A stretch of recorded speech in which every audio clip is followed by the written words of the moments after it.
Bom, Marli Zordan, nossa companheira da jornada do Movimento Espírita, ela vai falar hoje sobre Emmanuel e o Evangelho de Jesus. Boa palestra.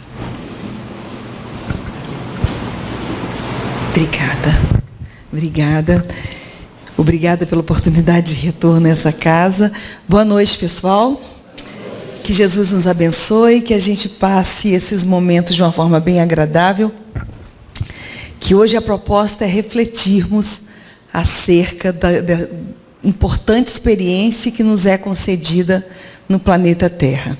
Vamos falar de Emmanuel e o Evangelho de Jesus. Por que falar de Emmanuel? Seguramente eu não sou a única nesse auditório apaixonada por Emmanuel. Com toda certeza vou encontrar aqui muitas pessoas que têm por este grande espírito uma gratidão por tudo que ele nos trouxe através de Chico Xavier, além de um respeito, uma admiração e um amor muito grande. Vou falar das trajetórias de Emmanuel no plano terreno, mas não apenas como curiosidade. É bem verdade que nós temos curiosidade, sim, acerca das encarnações daqueles que admiramos. Temos curiosidade até sobre as nossas. Gostaríamos de saber tanta coisa acerca de nossas encarnações. Mas o propósito aqui não é o fenômeno, e sim aprendermos e entendermos que se nós estamos vivendo uma experiência carnal para aprender a amar e a perdoar, conforme é a proposta de qualquer reencarnação, se estamos aqui no propósito de amar e aprender a amar e perdoar, então vamos aprender com aquele que viveu diversas experiências, amando, perdoando e vivendo o Evangelho de nosso Senhor Jesus Cristo. No início do livro, há 2000 anos, nós vamos encontrar uma referência de Emmanuel, numa das mensagens que ele enviou a Chico Xavier, através de Chico Xavier, ele dizendo que havia pedido autorização a Jesus para trazer um livro sobre uma de suas existências no Império Romano. Se Jesus autorizasse, dentro em pouco tempo, ele pretendia trazer para nós essa história. Decorridos 2 meses, Emmanuel volta e diz que Jesus havia autorizado. E que em pouco tempo iniciariam, então, a história daquela sua experiência no Império Romano. Eis que 2 dias depois, ele já volta convocando Chico para começar a escrever o livro há 2000 anos. Nessa mensagem, na ocasião, ele pede que sejam feitas orações para que ele consiga fazer o trabalho, para que ele conseguisse fazer este trabalho. Porque ao mesmo tempo que ele iria rever imagens de pessoas que lhe foram muito queridas, ele também iria vivenciar o quão arrogante, o quão duro ele tinha sido na sua experiência de senador romano. Não seria fácil. Não seria fácil rever os seus próprios erros e reconhecer mais uma vez que havia perdido tempo numa de suas preciosas existências. Então, com este exemplo de Emmanuel, que a proposta dele é que aprendamos com os erros dele, para que a gente aproveite essa existência que estamos vivendo. Então, vamos... Quem é Emmanuel? Para muitos, Emmanuel é o guia, o mentor de Chico Xavier. Para muitos ainda, ele é o responsável por toda a produção mediúnica através de Chico Xavier. Mas para nós espíritas, Emmanuel não é responsável apenas por essas atividades. O compromisso dele não era apenas com Chico Xavier. O compromisso de Emmanuel era com a pátria do Evangelho.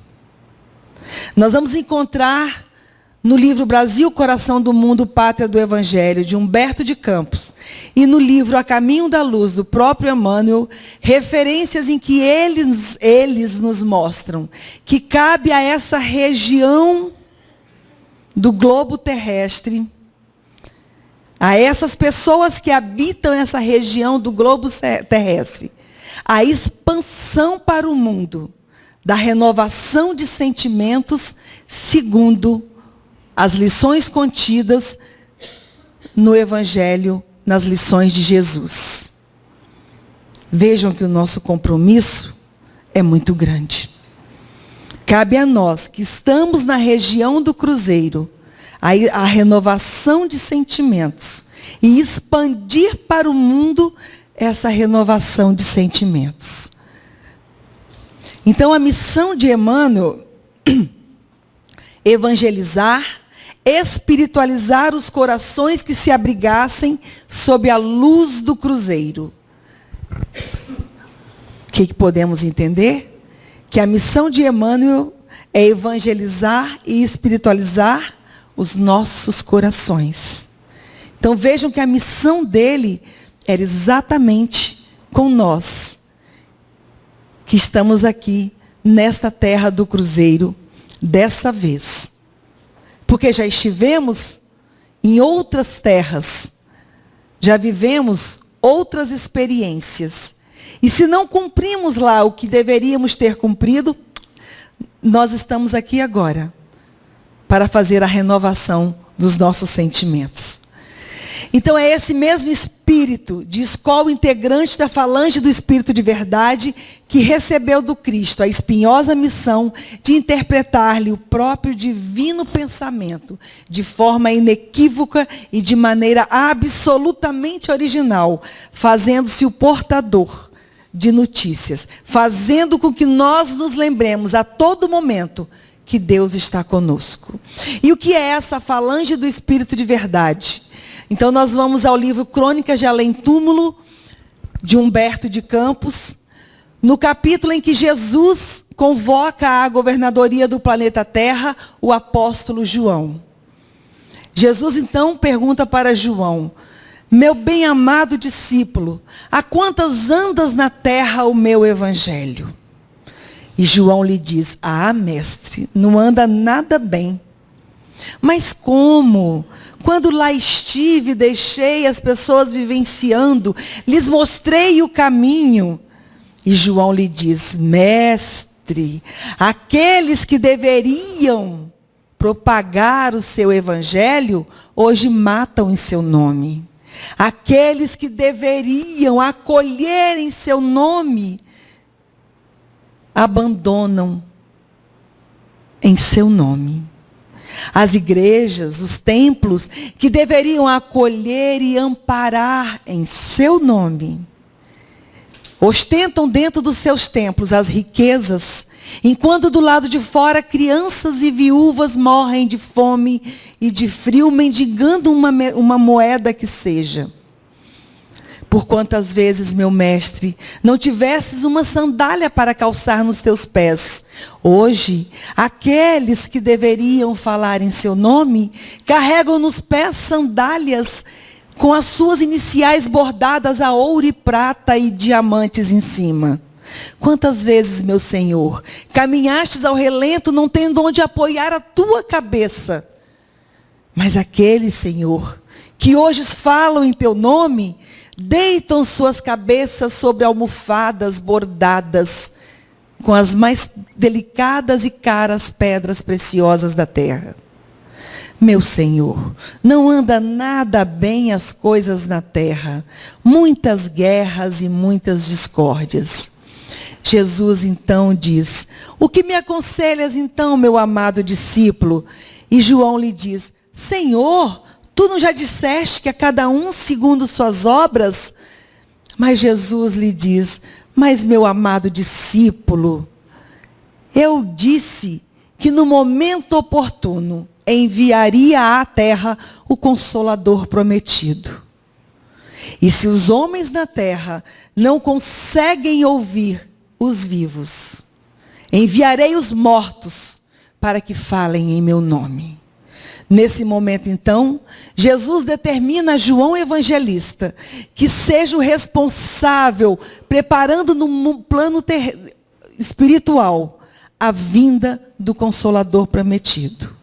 João Evangelista convoca, então, uma pleiade de espíritos que formam a falange do Espírito da Verdade para preparar a vinda do movimento espírita para a Terra.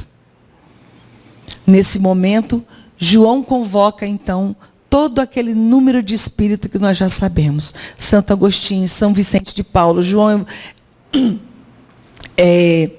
o próprio Emmanuel e diversos espíritos maravilhosos.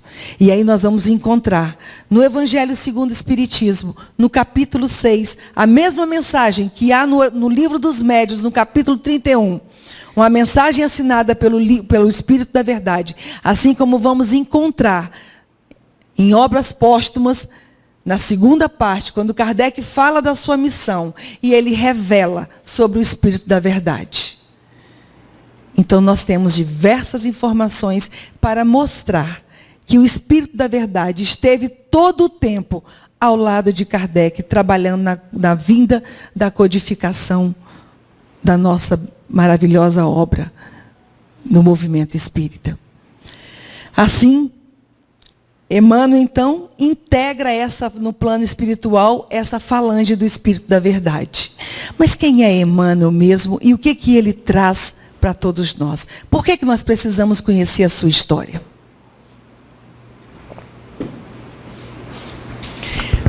Nós vamos encontrar Emmanuel em perfeita sintonia dos propósitos superiores com o seu fiel medianeiro e dedicado Chico Xavier.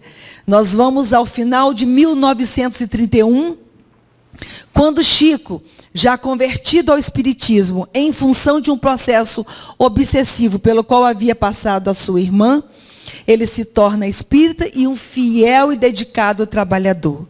Chico havia adquirido o hábito de todo domingo à tarde, para a beira do Ribeirão, com mais duas amigas, eram duas irmãs que lhe acompanhavam sempre. Ali eles oravam, meditavam e ficavam em sintonia com a divindade. Numa dessas ocasiões, Chico sentado, só ele viu, só ele ouviu. Mas forma-se uma grande luz à sua frente em forma de um crucifixo, e dentro desta luz, ele vê a imagem de um espírito que se materializa para ele com o semblante, com a roupagem de um sacerdote. Era Emmanuel que se materializava pela primeira vez para Chico Xavier, e lhe dizendo que a partir daquele momento, eles iriam trabalhar juntos. E naquele momento decorre o diálogo que a gente já conhece há muito tempo, em que Chico pergunta se será que ele estaria pronto, que daria conta de fazer este trabalho, e Emmanuel lhe diz que sim, desde que ele obedecesse 3 aspectos. Qual, ele pergunta? Disciplina. O segundo, disciplina. O terceiro, disciplina. E foi essa disciplina que Chico manteve em toda a sua vida, não confundindo o seu trabalho na Secretaria da Fazenda com o trabalho que deveria fazer com Emmanuel, não misturando as coisas, disciplina todo o tempo, tanto no trabalho material quanto com o trabalho espiritual. Então nós vamos encontrar Emmanuel interpretando diretamente as traduções do pensamento de nosso Senhor Jesus Cristo, para que se tornasse mais fácil para nós entendermos o Evangelho de Jesus, já que o que ele havia dito antes, nós não tínhamos ainda aprendido a interpretar e a vivenciar. A partir desse momento do trabalho com Chico Xavier, ele traz então esta maravilhosa coleção que nós conhecemos da Fonte Viva.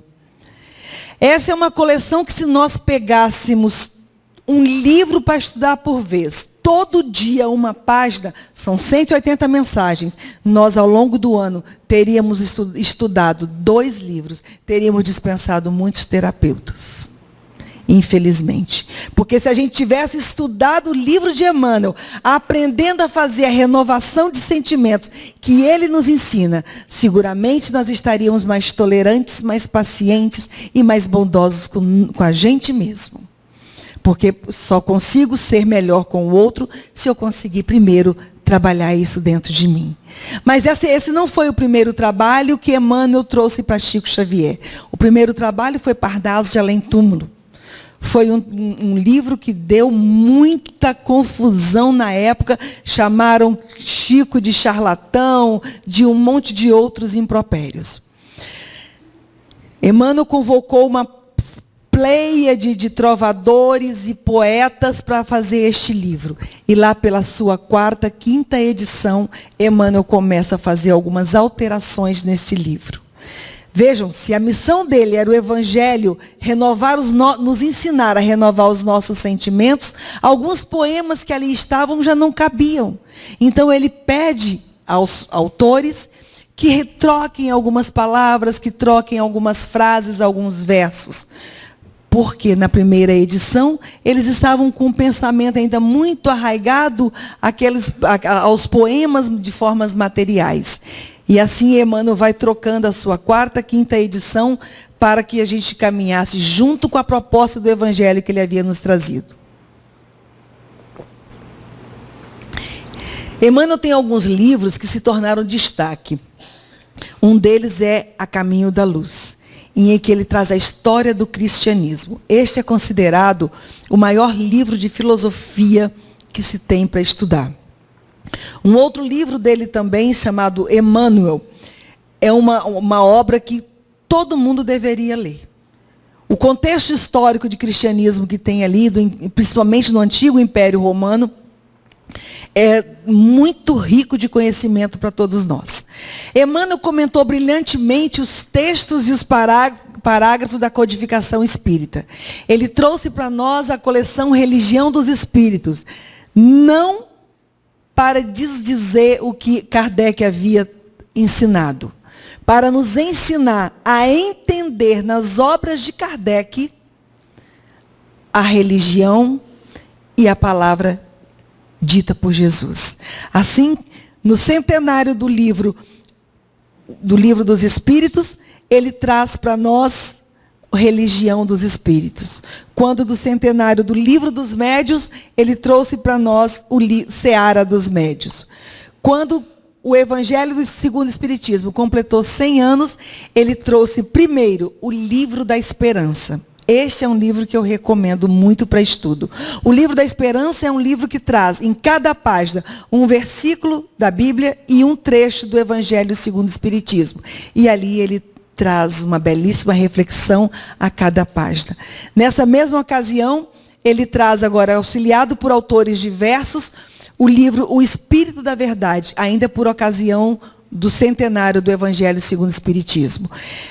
E para o centenário do Céu e Inferno, ele traz Justiça Divina.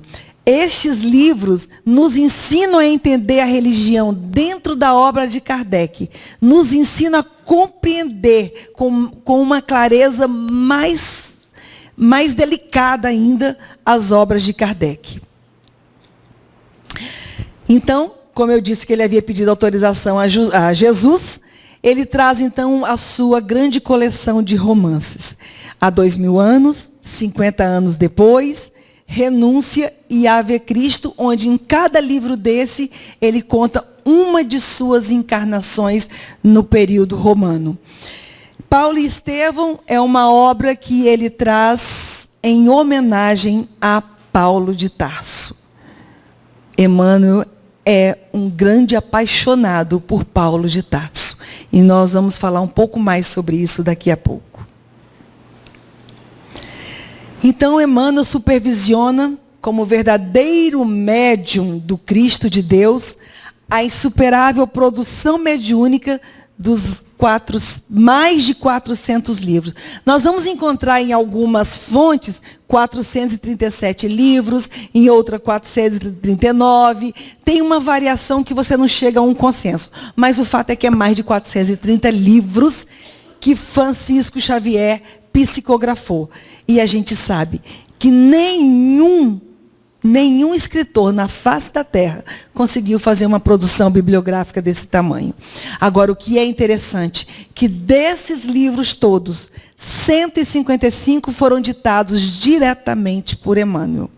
Se nós pegássemos só os ditados por Emmanuel para estudar, já teríamos, só para essa encarnação, um grande estudo pela frente. Nenhuma produção feita por Chico Xavier saiu sem a supervisão de Emmanuel. Se ele não escreveu, ele prefaciou ou ele supervisionou. Mas nunca Chico fez uma obra que não fosse supervisionada por Emmanuel. Vamos conhecer um pouquinho das suas sucessivas existências para entender o que é sair de um coração rude até o doce e meigo Emmanuel que nós conhecemos hoje. A primeira encarnação que se tem notícia, então, ele aparece como Simas, um grão sacerdote do Egito, no século 9 a.C. Ele viveu no templo de Amon-Ra, em Tebas, no Egito. Foi reitor da escola de Tanis e pai da futura rainha Samuramate. Essa é uma referência que está no livro de Camilo Rodrigues Chaves. Apesar dele ser espírita, o livro não é mediúnico. Mas a confirmação se deu numa das várias reuniões lá em Pedro Leopoldo com Chico Xavier, em que diversas revelações foram feitas naquelas reuniões. A segunda referência que nós temos, nós vamos encontrar agora, já está mais fácil, quem estudou a história de Roma, seguramente vai lembrar de alguns personagens. Se estudou Roma, vai lembrar de Catilina, vai lembrar de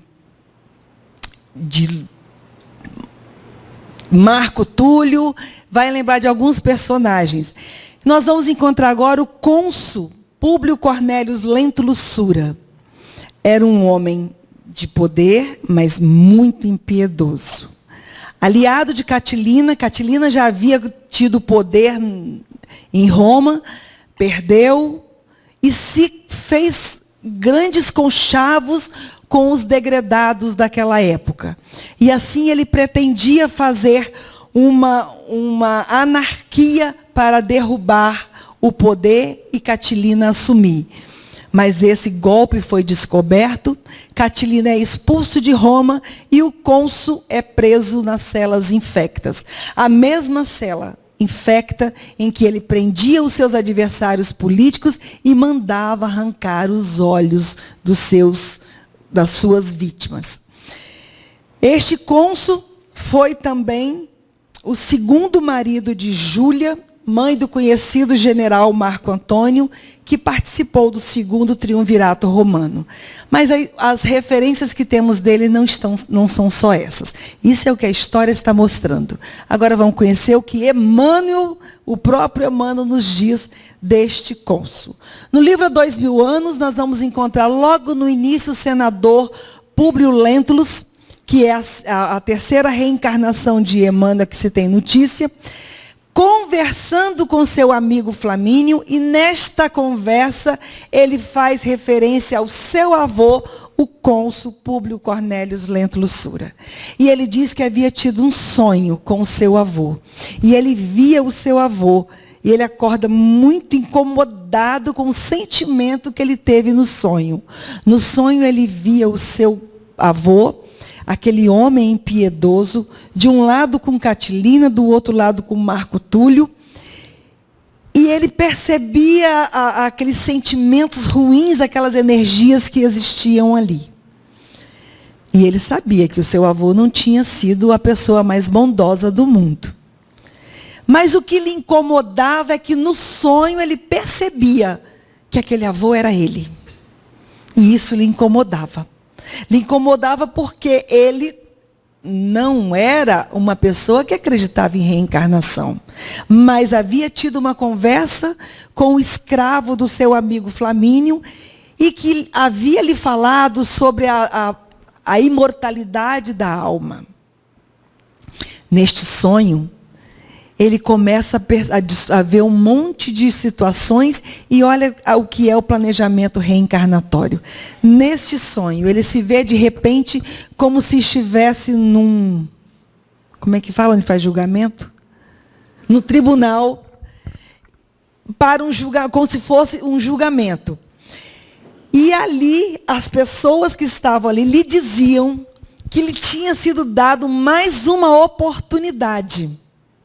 E que ele iria voltar a viver numa condição de riqueza e de poder para, de novo, para aprender a renúncia e a caridade e a humildade. Olha o planejamento reencarnatório, como funciona. Nessa inquietação de conversa com Flamínio, ele mandou buscar na casa do avô um baú com diversos escritos do seu avô, relatando os crimes que ele havia cometido, e ele fica mais incomodado ainda, porque aquelas recordações lhe faziam mal. Percebe que a letra do avô era idêntica dele, e o busto que havia na casa dele, era igualzinho do avô dele, ele se via ali. Então, no livro Há 2000 anos, Emmanuel faz essa referência ao cônsul como sendo ele, senador Públio Lentulus, reencarnação do seu avô, o cônsul Públio Cornélio Lentulus Sura. Vamos para a terceira encarnação dele, ainda no livro Há 2000 anos. Mais uma vez, vem com um poder, uma oratória fantástica, mas de uma retidão de caráter. Não admitia corrupção de forma nenhuma. E aí, nesta conversa que estava acontecendo com seu amigo Flamínio, ele estava triste também porque ele tem uma filha, casado com Lívia, com uma filha Flávia, e a sua esposa grávida de novo. A sua filhinha estava muito doente, e embora ele fosse um senador, e um senador do Império Romano tinha muito poder, nenhum médico, ninguém conseguia curar a sua filhinha. Então Flamínio lhe aconselha a passar uns tempos na região da Judéia, por exemplo, que quem sabe aqueles ares de lá lhe fariam bem para a menininha. A menina tinha, na ocasião, lepra. E sofria muito com dores e feridas pelo corpo. Tão logo a sua esposa ganha neném, eles se mudam, então, para a região da Judéia, e ele vai com a missão de investigar as acusações de corrupção que pesavam contra Pôncio Pilato. Muito bem. Chegando lá, a sua esposa recebe para trabalhar com ela uma escrava de nome Ana. Ana era cristã. E trava diversas conversas com a Lívia, que muito se encanta com a história do Nazareno, que estava a andar por aquela região da Judéia, da Galileia, Cafarnaum, por toda aquela região. Um dia o senador chega em casa e vê a sua filha muito sofrida, muito ferida, com muita febre, suando muito. Ele vai até o leito da menininha e diz: minha filha, me diz o que queres para dormir uma noite, que papai faz para você. Quer um brinquedo novo? Eu mando buscar em Roma. Mas fala o que quer para dormir uma noite tranquila, que papai faz para você. Ela olha para o pai dela e diz: eu quero o Nazareno. Ele fingiu que não viu, que não ouviu. No outro dia, no café da manhã, a sua esposa retoma o assunto e pede a ele que, em benefício da sua filhinha, que vá ao encontro do Nazareno. Ele acha um absurdo, porque ele sabe que um senador com tamanho poder e condição social não podia se prestar a essa coisa de encontrar um Nazareno, porque isso era coisa da pobreza, de gente humilde demais. Mas ela insiste e ele vai. E ele diz: então eu vou, irei ao final da tarde, saio como se estivesse a passear, para que ninguém perceba que estou indo em busca do Nazareno. Assim ele sai no finalzinho da tarde, andando, meditando, mas pensando: como vou me comunicar com o Nazareno se eu só falava o aramaico? O dialeto local da região ele nunca se interessou em aprender. E na concepção dele, Jesus era um tosco. Jesus não tinha instrução nenhuma. E ele nunca tinha visto Jesus. Mas eis que de repente ele está em frente ao mar da Galileia, ao lago da Galileia. Olhando aquelas paragens tão lindas, sem nunca ter visto Jesus. Ele sente que todo o ar muda em torno dele, o vento passa a ter um frescor diferente, o ar traz um perfume que ele não sabia dizer de onde vinha. Tudo se transformou em volta. A única coisa que ele conseguiu fazer foi virar-se de frente para esse que ele sabia que havia chegado, prostra-se de joelhos e chora em prantos. Ele não conhecia, mas ele tinha certeza que aquele era o Nazareno. Intimamente ele sabia disso.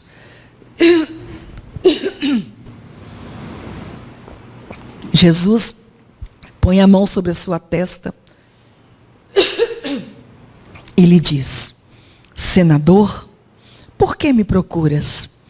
Fora melhor que me procurasse publicamente e na hora mais clara do dia para que pudesse adquirir de uma só vez e para toda a vida a lição sublime da fé e da humildade. Aí Jesus continua: mas eu não vim ao mundo para derrogar as leis, e venho ao encontro do teu coração desfalecido. E ele chorava. Continuava, só chorava. Ele não conseguia emitir uma palavra. Apenas pensava na filha doente em casa. Então Jesus lhe disse: sim, não venho buscar o homem de estado superficial e orgulhoso, que só os séculos de sofrimento podem caminhar ao regaço do meu Pai. Venho atender às súplicas de um coração desditoso e oprimido. E ainda assim, meu amigo, não é o teu sentimento que salva a filhinha leprosa e desvalida pela ciência do mundo. É sim a fé e o amor de tua mulher, porque a fé é divina. O senador começa a pensar: eu acho que eu estou sonhando. Aí Jesus lhe diz: não, meu amigo, não está sonhando. Depois de longos anos de desvio do bom caminho, pelo sendal dos erros clamorosos, encontras hoje um ponto de referência para a regeneração de toda a tua vida. Olha o que Jesus diz para ele: está, porém, no teu querer o aproveitá-lo agora ou daqui a alguns milênios. O que será que ele fez? Será que ele aproveitou aquele momento? Quem já leu o livro sabe que não. Ele foi embora, porque da mesma forma que Jesus surgiu, Jesus dissipou-se. Ele recobrou e foi embora pensando: eu me tornar humilde, viver como todos esses, como todos esses que por aqui estão. Não, o orgulho falou mais alto. Quando chegou em casa, encontrou a sua filha curada, dormindo como há muitos anos não dormia. E a sua mulher havia lhe dito que assim que ele saiu, ela e a escrava Ana começaram a orar. A menininha sentiu que colocaram a mão sobre a sua testa e no leito onde ela estava, espargia-se uma luz imensa em torno da menina. A menina curou-se e dormia serenamente. O senador, ele desencarna. Depois tem várias histórias no meio que eu não posso contar, porque quem não lê o livro tem que ler. Ele desencarna já aceitando o cristianismo, por uma ocasião, que precisa ler o livro para descobrir também, ele cego, mas vítima das lavas e cinzas do vulcão do Vesúvio. Então ele desencarna cristão, mas ainda não tinha trabalhado como cristão. Agora nós vamos então encontrá-lo no livro no livro 50 anos depois, voltando como um escravo nestório que nasce em Éfeso, na Grécia. Conviveu na infância com João Evangelista pregando por ali. Olha que coisa, entende a relação dele com João Evangelista? Pregando. E ajuda depois, na mocidade, João Evangelista ajuda ainda a pregar. Escravo que era, torna-se preso, é separado do seu filho Ciro, de quem vai encontrar depois de muito tempo pregando nas catacumbas, como era comum aos cristãos daquela época. Ele é preso de novo, porque se recusa a negar o Cristo. É preso e morto no circo, como todo cristão naquela época. Ele já magro, bem abatido, mas ferido pelas flechas envenenadas que eram jogadas contra ele. Aquilo que ele fazia de perseguição aos cristãos, ele agora passa a vivenciar. Mas é lógico que não é nessa encarnação que ele já faz toda a resignação de cara. Inicia-se aqui um processo de renovação de sentimentos para viver o Evangelho de Jesus Cristo. Ele volta então como filósofo Basílio, um romano, filho de escravos gregos ainda, casa-se muito cedo com Júnia Glaurio e tem uma filhinha. As duas morrem muito cedo. Então, a vida lhe dá uma outra menininha para adotar, de nome Lívia. Para educar essa menininha, ele torna-se afinador de instrumentos musicais, muda-se para Marsélia. De acordo com os relatos biográficos de Chico e de Emmanuel, essa menininha Lívia é uma das encarnações de Chico Xavier, assim como a Flávia, a sua filhinha, que tinha lepra, também é uma das encarnações de Chico Xavier. Isso eu estou dizendo por quê? Para mostrar que a relação de paternidade de Chico com Emmanuel já era de muitos séculos antes. Não era apenas entre Emmanuel e Chico neste plano. Ele agora volta como um religioso muito novo, entra para o movimento religioso católico, se torna bispo muito cedo, fica conhecido como o apóstolo dos pagãos na Gália, torna-se o São Remídio da Igreja Católica. Era de uma oratória incrível, que encantava todo mundo que o ouvia. Mas não era só a oratória. Era de um coração maravilhoso que vivia a essência do Evangelho de Jesus no convívio com os menos favorecidos. Quando descobriram o seu túmulo numa abadia beneditina, quando o seu corpo foi reconhecido em 1853, encontraram o seu corpo ainda intacto. E aí eu trouxe aqui 2 lemas desse bispo, do São Remídio, para que vocês olhem comigo, ver se vocês não enxergam Emmanuel nesses 2 lemas dele. Ser paciente e perseverante nas provações. Ser corajoso e empreender o bem. Cada frase de Emmanuel que a gente lê, cada linha, cada capítulo, não é isso que Emmanuel nos fala a todo tempo? Ser perseverante, ser paciente e ser corajoso e empreender o bem.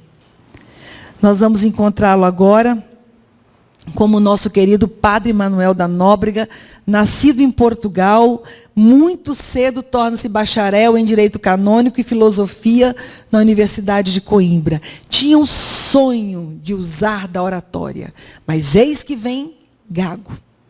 Então, não conseguia fazer o seu sonho. Como Deus não escreve torto nem errado, essa gagueira foi proposital.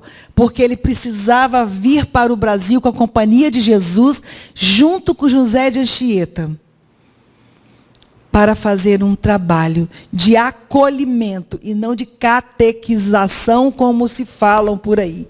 De acolhimento, de amparo e de ajuda aos índios nas selvas. Tem uma mensagem de Emmanuel maravilhosa que ele explica sobre o preparo dele para essa reencarnação como Padre Manuel da Nóbrega. Padre Manuel da Nóbrega foi conhecido como o maior educador que já se tem notícias, porque fez um processo de educação na selva, sem falar a língua dos índios, porque quem falava bem era o José de Anchieta. Ele não falava bem a língua dos indígenas, tinha a gagueira comprometendo, e os índios também não lhe entendiam. Mas o trabalho que ele fez, qualquer biografia que você pega de Manuel da Nóbrega, você vai encontrar referências maravilhosas ao trabalho dele. O primeiro livro escrito no Brasil foi escrito por Padre Manuel da Nóbrega. Depois as suas várias cartas também, que tornaram possível a expansão da literatura.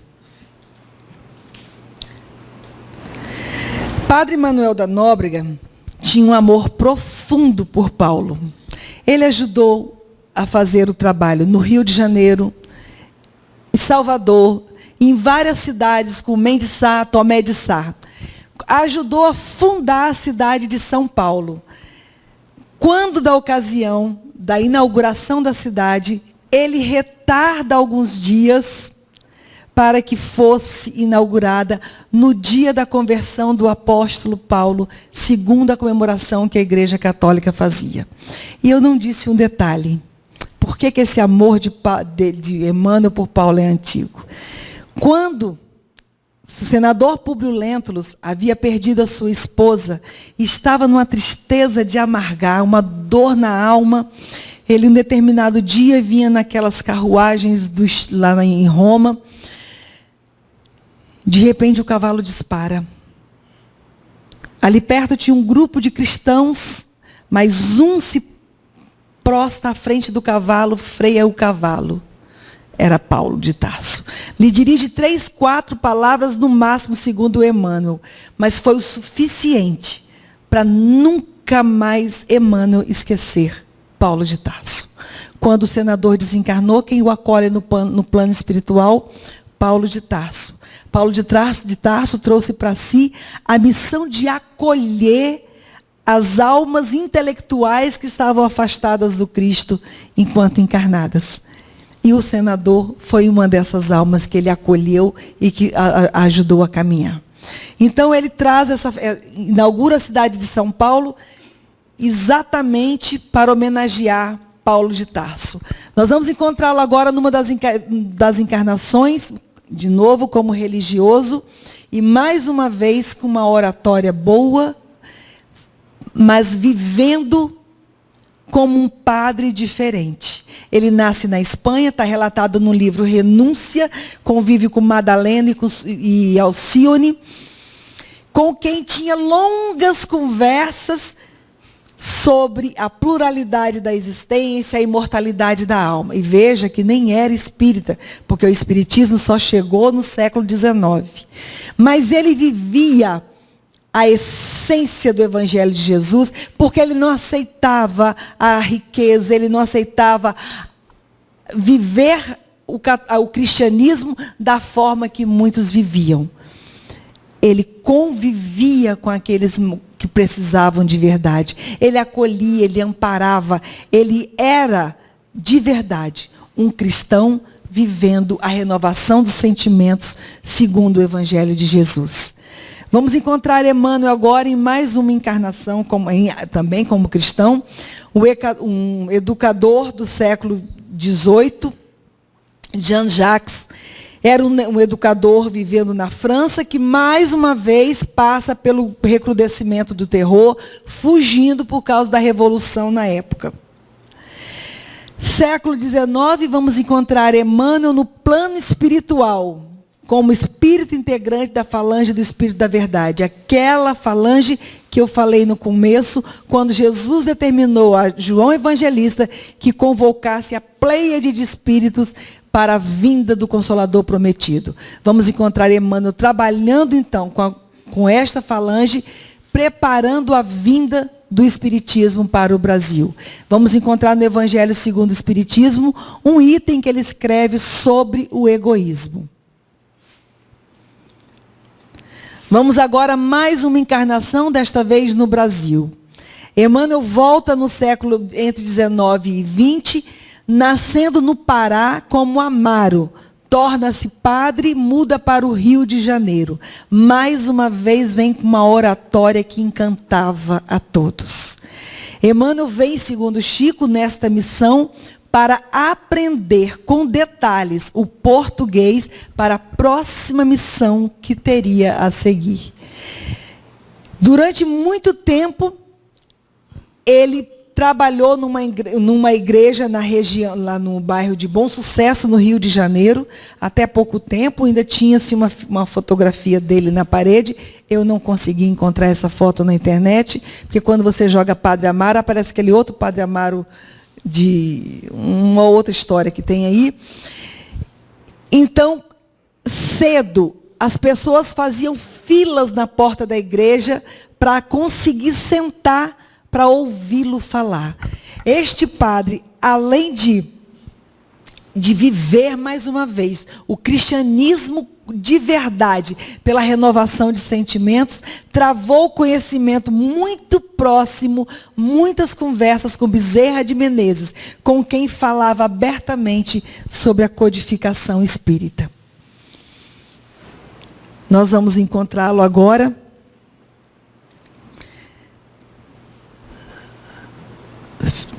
Já no encontro com Chico Xavier. Quem é Emmanuel, então? Emmanuel é um espírito muito nobre, responsável por todo o trabalho missionário, por um grande trabalho missionário na pátria do Evangelho. Emmanuel era, eu disse no começo, que é responsável pela pátria do Evangelho, porque cabia a Emmanuel trazer para nós toda a produção bibliográfica através de Chico Xavier, não só para a expansão do espiritismo para o mundo, mas para nos ensinar a sermos mais cristãos, para nos ensinar a renovar os nossos sentimentos para que a gente possa cumprir a nossa missão junto a Jesus, como habitantes da região do Cruzeiro do Sul. Emmanuel consolou inúmeros corações com as suas mensagens, com os seus livros.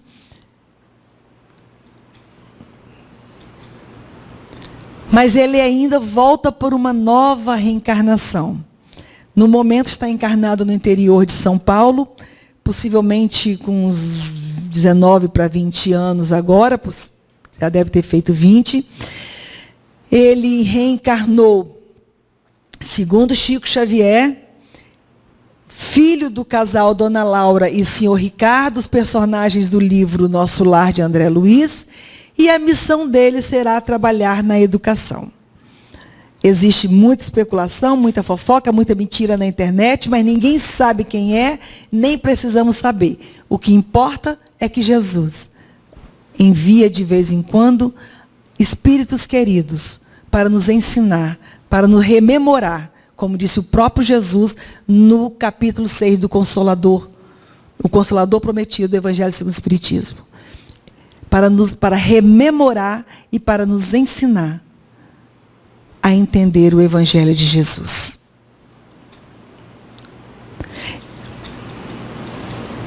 Emmanuel descreve Jesus, a única autoridade que fez uma descrição física de Jesus foi Emmanuel. Mesmo outros que tenham convivido com ele não fizeram a descrição física de Jesus. Se vocês procurarem na internet, vão encontrar uma carta do senador Públio Lentulus a Tibério César. E, inclusive, no livro Há 2000 anos, ele faz essa descrição física de Jesus. Então, as vidas de Emmanuel, o caminho que ele traçou com Jesus, o caminho que ele traçou na sua renovação de sentimentos, saindo do Egito, saindo de Roma, passando todas as suas trajetórias, renovando seus sentimentos, e depois manda para nós todos esses livros maravilhosos para nos ensinar que nós também podemos, que nós também conseguiremos. Então, é isso que respalda Emmanuel a falar em nome de Jesus. É ter vivido a essência do Evangelho de Jesus, não apenas falando como nós falamos, mas vivendo de verdade. Emmanuel e o progresso da doutrina espírita, eu vou ler um pedacinho aqui muito rápido, de uma das mensagens dele que diz assim, esse é um recadinho que ele traz para nós. O Espiritismo, meu bom irmão, como já lhe disse antes, será o que os homens dele fizerem. Que todos os discípulos do Mestre saibam apreciar o valor da renúncia, do amor, da humildade e do sacrifício. E, sobretudo, que estudem aquela necessidade premente dos tempos atuais da reforma, não do exterior, mas dos corações, do íntimo, a fim de que as instituições terrenas sejam de fato renovadas. O que nós estamos fazendo do Espiritismo? O que nós estamos fazendo com tanto ensinamento, com tanta orientação que nós recebemos? Recebemos o Evangelho de Jesus, não fizemos grandes coisas. Recebemos as orientações de Kardec. Depois recebemos novas orientações de Jesus através de Emmanuel. Por quanto tempo mais Jesus precisará ficar enviando os mortos para nos falar? Por quanto tempo mais fecharemos os nossos ouvidos e os nossos corações para aquilo que está à nossa frente? Por que não temos coragem de mudar? Por que não temos coragem de admitir que nós precisamos sim renovar os nossos sentimentos? Que se não renovarmos o sentimento conforme nos foi orientado, conforme nos foi pedido, nós não poderemos alcançar a grande transformação que precisamos. Emmanuel ainda nos traz uma mensagem aqui que eu preciso fechar. Só um minutinho. Ele diz assim, não esperes ocasião favorável para a resposta aos apelos do bem. Todo dia é tempo de semear. Quantos se prendem até a escura da desconfiança e do medo, perdendo as mais belas oportunidades de elevação. E se queremos trabalhar nas obras de assistência social, veja o que Emmanuel nos diz. Se abraçaste o Evangelho, recorda que o nome de Jesus está empenhado em nossas mãos. E com o Mestre da Cruz, toda a visão do caminho se modifica. Junto de Jesus, toda dúvida é perda de tempo. Junto de Jesus, toda dúvida é perda de tempo. Por que temos tanta dúvida ainda? Por que machucamos nossos corações com as dúvidas que tomam conta de nossas mentes? Se nós temos Jesus ao nosso lado, se temos a certeza do amor de Deus por nós, se temos a confiança e a fé no futuro, por que a dúvida? E Emmanuel diz assim ainda, à frente do Senhor, toda queixa é descabida. No Evangelho não existem terras de ninguém. Nele, só uma recomendação prevalece. Amar sempre. Aprender sem repouso. E servir sem distinção. Vou repetir. Amar sempre. Aprender sem repouso. E servir sem distinção. No livro A Caminho da Luz, Emmanuel traz essa mensagem no capítulo que fala dos cristãos e diz assim, a grandeza da doutrina não reside na circunstância de o Evangelho ser de Marcos ou de Mateus, de Lucas ou de João. Está na beleza imortal que se irradia de suas lições divinas, atravessando as idades e atraindo os corações. É que portas adentro do coração, só a essência deve prevalecer para as almas. Portas adentro do coração. O que eu estou deixando entrar no meu coração? O que está entrando no meu coração e que transformação que está fazendo? Vamos nos observar? Vamos prestar mais atenção em nós mesmos? Se eu ando aflito? Se eu ando injuriada, angustiada? Vamos observar o que eu estou deixando entrar. Portas adentro no meu coração. Emmanuel diz ainda que o Evangelho é a revelação pela qual Cristo nos entregou o mais amplo conhecimento de Deus.